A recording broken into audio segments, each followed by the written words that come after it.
Hello সবাইকে, আসসালামু আলাইকুম। আমি পদ্মজা, পর্ব 24। বারান্দার গ্রিলে হাত রেখে আকাশের দিকে তাকিয়ে আছে পদ্মজা। তার পরনে শাড়ি রয়ে গেছে। আকাশের বুকে থালার মতো একখানা চাঁদ। চাঁদের আলোয় চারদিক ঝিকিমিকি করছে। চারপাশ থেকে ভেসে আসছে ঝিঝি পোকার ডাক। খুব সুন্দর দৃশ্য। পদ্মজা কেঁপে ওঠে, পিছনে ফিরে তাকালো। মোর্শেদকে দেখতে পেয়ে গোপনে হাঁফ ছাড়লো। মোর্শেদ বললেন, তোর মা কি আর উঠে নাই? না আব্বা। মোর্শেদ চিন্তিত ভঙ্গিতে কিছু ভাবলেন, তারপর বললেন, তুই হজাক কেন, যা ঘরে গিয়া ঘুমা, আমি ঘাটে যাইতেছি। আচ্ছা আব্বা। মোর্শেদের যাওয়ার পানে পদ্মজা তাকিয়ে রইল। সে কি যেন ভাবছে, কিন্তু কি ভাবছে ধরতে পারছে না। কুকুরের ঘেউ ঘেউ ডাকে উদাসীনতা কেটে গেল। শাড়ির আঁচল টেনে সাবধানে হেঁটে সদর ঘরে ঢুকলো। সদর ঘরে পাটি বিছিয়ে দূর দূরান্ত থেকে আসা অতিথিরা ঘুমাচ্ছে। তাদের ডিঙিয়ে পদ্মজা হেমলতার ঘরে আসে। হেমলতা ঘুমাচ্ছেন বেঘোরে। শুনেছিল লিখন শাকে নিয়ে তার ঘরে নিয়ে এসেছিল মা। এরপর কি হলো কে জানে। সন্ধ্যার পর পূর্ণা গিয়ে জানালো আম্মা ঘুমাচ্ছে। হেমলতা কখনো সন্ধ্যার সময় ঘুমান না, তাই পদ্মজা ঘোমটা টেনে হেমলতার ঘরে ছুটে আসে। হেমলতাকে এত শান্তিতে ঘুমাতে কখনো দেখেনি পদ্মজা, তাই আর ডাকেনি। কেউ ডাকতে আসলে তাড়িয়ে দিয়েছে। ঘুমাচ্ছে যখন ঘুমাক না। এখন মধ্যরাত। পদ্মজা হেমলতার মুখের সামনে মাটিতে বসে এক দৃষ্টে তাকিয়ে থেকে মায়ের দিকে। গলা কাঁপছে তার। শ্বশুরবাড়ি কিভাবে থাকবে সে? মাকে ছাড়া দুদিন থাকতে গিয়ে এত বড় ঝড় বয়ে গেল, আর এখন সারা জীবনের জন্য মায়ের ছায়া ছেড়ে দিতে হবে। এই মুখটা না দেখলে তার দিন কি ভালো কাটে? এই মানুষটার আদুরে শাসন ছাড়া সম্পূর্ণ হয় না দিন। পদ্মজা বিছানায় মাথা ঠুকে ফুপিয়ে উঠল। অস্ফুট করে ডাকলো, আম্মা। সঙ্গে সঙ্গে হেমলতা চোখ খুলেন। পদ্মজা খেয়াল করলো না। সে কাঁদতে কাঁদতে চাপা স্বরে বলেছে, তোমাকে ছাড়া কেমনে থাকবো আম্মা? বিয়ে করাটা কি খুব দরকার ছিল? ছিল। পদ্মজা চমকে উঠে মাথা তুলল। গলার স্বর আগের মতো অবস্থানে রেখে বলল, কেন আম্মা?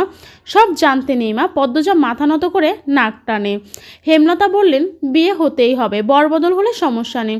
তোর কি আর কাউকে পছন্দ?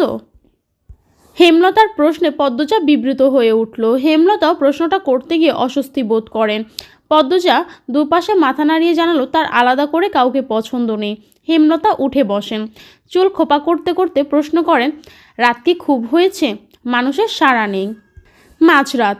আর তুই জেগে থেকে কাঁদছিস? হেমলতা বলেন মৃদু ধমকের স্বরে।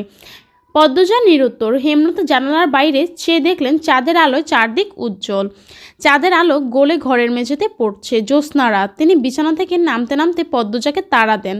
শাড়ি পাল্টে সালোয়ার কামিজ পরে নেয়। কেন আম্মা, যা বলছি তা কর। পদ্মজা ঘরে গিয়ে শাড়ি পাল্টে নিল। উঠানে এসে দেখে হেমলতার হাতে বৈঠা। পদ্মজা অবাক হয়ে প্রশ্ন করল, আম্মা তুমি নৌকা চালাবা? পূর্ণারে নেব? নেওয়া উচিত। যা ওকে ডেকে নিয়ে আয়, প্রান্তপ্রেমা যেন টের না পায়। পদ্মজা অসহায়ের মতো তাকিয়ে রইল মায়ের দিকে। হেমলতা তাড়া দেন, যাবি তো? পদ্মজা হন্তদন্ত হয়ে গেল। কয়েক মিনিটের মধ্যে পূর্ণাকে নিয়ে ফিরল। পূর্ণা ঘুমে ঢুলছে। হেমলতা ঘাটে এসে দেখেন মোর্শেদ নৌকায় বসে বিড়ি ফুঁকছেন। নৌকা ছাড়ো। মোর্শেদ দুই মেয়ে আর বউকে দেখে হকচকিয়ে গিয়েছেন। তার মধ্যে হেমলতা যেভাবে বললেন নৌকা ছাড়ো, আরও ভড়কে গেলেন। চোখ বড় বড় করে প্রশ্ন করলেন, কেন, কি তা হইছে? মোর্শেদের জবাব না দিয়ে পদ্মজা পূর্ণাকে নিয়ে হেমলতার নৌকায় উঠে পড়েন। স্থির হয়ে বসেন। বইটা মোর্শেদের দিকে বাড়িয়ে দিয়ে মিষ্টি করে হেসে বললেন, জ্যোৎস্না রাতের নৌকা ভ্রমণে বের হইছি আমরা, তুমি এখন আমাদের মাঝি। হেমলতা থামেন। এরপর আঞ্চলিক ভাষায় বললেন, লও মাঝি, বৈঠা লও, সারো তোমার নৌকা, যত সিকি চাইবা ততই তুমি পাইবা। একসাথে চারটে দুঃখী মানুষ হেসে ওঠে। মোর্শেদ বৈঠা হাতে নিয়ে নৌকা ছাড়েন। হুট করে যেন অনুভব করছেন যুবককালে রক্ত শরীরে টকবক করছে। এই তো তার সংসার, এই তো তার আনন্দ। রাতের নির্মল বাতাস, মাদিনী নদীর স্বচ্ছ জলে চাঁদের প্রতিচ্ছবি, কুচুরিপানারা ভেসে বেড়াচ্ছে। সব কিছু সুন্দর, মুগ্ধকর। পূর্ণার বুকের ভারটা হালকা লাগছে। পদ্মজা প্রাণ ভরে নিঃশ্বাস নেয়। রগে রগে শান্তি ঢুকে পড়ে। আল্লাহ তাআলা যেন প্রকৃতির সৌন্দর্যে যে কোনো দুঃখী মানুষকে সুখী অনুভব করানোর মন্ত্র ঢেলে দিয়েছেন। মোর্শেদ নাকি গো? হিন্দু পাড়া থেকে কেউ একজন চেঁচিয়ে ডাকলো। মোর্শেদ এক হাত তুলে জবাব দিলেন, হ দাদা, আমি। রাইতের বেলা যাইতাছো কই? মেয়ে বউ লইয়া জ্যোৎস্না পোহাইতে বাইর হইছি দাদা। তোমাদের এই দিন মিয়া। মোর্শেদ আর কিছু বললেন না, হাসলেন। ওপাশ থেকেও কারো কথা শোনা গেল না। নৌকা আটপাড়া ছেড়ে হাওরে ঢুকে পড়েছে। শাঁ করে বাতাস বইছে, গায়ের কাপড় উঠছে। হেমলতা দুই মেয়ের মাঝে এসে বসে। তিনি চাদর নিয়ে এসেছেন। দুই মেয়েকে দুই হাতে জড়িয়ে ধরে চাদরে ঢেকে দেন।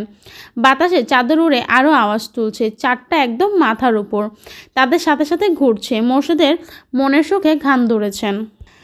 লোকে বলে বলে রে, ঘর বাড়ি ভালা নাই আমার, কি ঘর বানাইমু আমি শূন্যেরও মাঝার, ভালা কইরা ঘর বানাইয়া কয়দিন থাকমু আর, আমি কয়দিন থাকমু আর, আয়না দিয়া চাইয়া দেখি, আয়না দিয়া চাইয়া দেখি, পাকনা চুল আমার, লোকে বলে বলে রে, ঘর বাড়ি ভালা নাই আমার। পাকনা চুল আমার বলতে পূর্ণা ফিক করে হেসে ফেলল। পদ্মজাকে ফিসফিসিয়ে বলল, আব্বা বোধহয় এখনও জোয়ান থাকতে চায়। পদ্মজা হেসে চাপা স্বরে বলল, চুপ থাক, আব্বা কি সুন্দর গায়। মোর্শেদ গিয়ে যাচ্ছেন। এই ভাবিয়া হাসন রাজা, হায়রে ঘর দুয়ার না বাঁধে, কোথায় নিয়া রাখবো আল্লাহ, কোথায় নিয়া রাখবো আল্লাহ, তাই ভাবিয়া কান্দে। লোকে বলে বলে রে, ঘর বাড়ি ভালা নাই আমার। জানতো যদি হাসন রাজা, হায়রে বাঁচবো কতদিন, বানাইতো দালান কোঠা করিয়া রঙিন, লোকে বলে বলে রে, ঘর বাড়ি ভালা নাই আমার। মোর্শেদ থামেন। তিন মামে একসাথে হাতের তালি দিল। হাতের তালিতে চারপাশ মুখরিত হয়ে উঠল। এত সুন্দর সময়, এত সুন্দর রাত বারবার ফিরে আসুক। মোর্শেদ হাঁ করে তাকিয়ে থাকেন সামনে থাকা তিনটি মানুষের দিকে। তাদের চোখে মুখে খুশির ঝিলিক মারছে, অথচ তিনি জানেন এক একজন কতটা দুঃখী।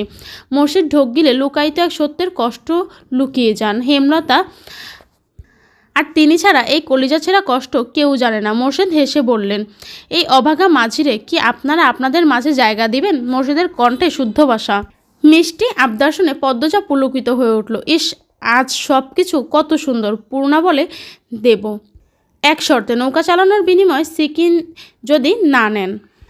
মোর্শেদ মেয়ের রসিকতা দেখে হা হা করে হাসেন। সেই হাসি বারবার প্রতিধ্বনি হয়ে ফিরে আসে কানে। তিনি বৈঠা রেখে এগিয়ে আসেন, হেমলতার সামনে বসেন। নৌকায় নিজের মতো যেদিক খুশি ছুটে চলেছে। মোর্শেদ হেমলতাকে বলেন, দুইটা সেইরে খালি তুমি ধইরা রাখবা, সারো তো এবার, আইরে তোরা আমার ধারে আইয়া বও। পদ্মজা অবাক হয়ে মায়ের দিকে তাকায়। হেমলতা যেতে বলেন। পদ্মজা মোর্শেদের ডান পাশে বসে আর পূর্ণা বাম পাশে। মোর্শেদ পূর্ণাকে এক হাতে, পদ্মজাকে আরেক হাতে জড়িয়ে ধরে হু হু করে কেঁদে ওঠেন। অপরাধী স্বরে বলেন, আমি বাপ হইয়া পারি নাই আমার সেরিদের বেজ্জতির হাত থেকে রক্ষা করতে, আমারে মাফ কইরা দিস তোরা। মোর্শেদ কখনো এত আদর করে পদ্মজাকে জড়িয়ে ধরেননি, এই প্রথম ধরেছেন, আবার কাঁদছেন। পদ্মজার কোমল নরম মন ব্যথিত হয়ে চোখ বেয়ে জল বেরিয়ে পড়ে। হেমলতা মোর্শেদের পায়ের কাছে বসেন, মোর্শেদের হাঁটুতে মাথা রাখে, দুই মেয়ের হাত চেপে ধরে রাখেন। কেটে যায় অনেক মুহূর্ত। নৌকা হাওরের পানির স্রোতে একবার এদিক তো আরেকবার ওদিক যাচ্ছে। বাতাসে চারজনের চোখের জল শুকিয়ে তাদের ত্বকের সাথে মিশে গেছে। নিস্তব্ধতা ভেঙে পদ্মজা বলল, জানো আম্মা, আজ আমি বুঝলাম জীবনের সুখ বা দুঃখ কোনোটাই চিরস্থায়ী নয়। দুঃখে মর্মাহত না হয়ে সুখের সময়টা তৈরি করে নিতে হয়, তাহলেই জীবন সুখকর মুহূর্ত আসে। আবার সুখ সর্বক্ষণ সাথে থাকে না। দুনিয়ার লীলা খেলার সত্ত্বেও দুঃখ বারবার ফিরে আসে। হেমলতা পদ্মজার দিকে না তাকিয়ে পদ্মজার ডান হাতে চুমু দেন। চারটা অর্ধেক হয়ে এসেছে, খুব তাড়াতাড়ি আকাশে মিলিয়ে যাবে। এই ছিল আমাদের আজকের পর্ব।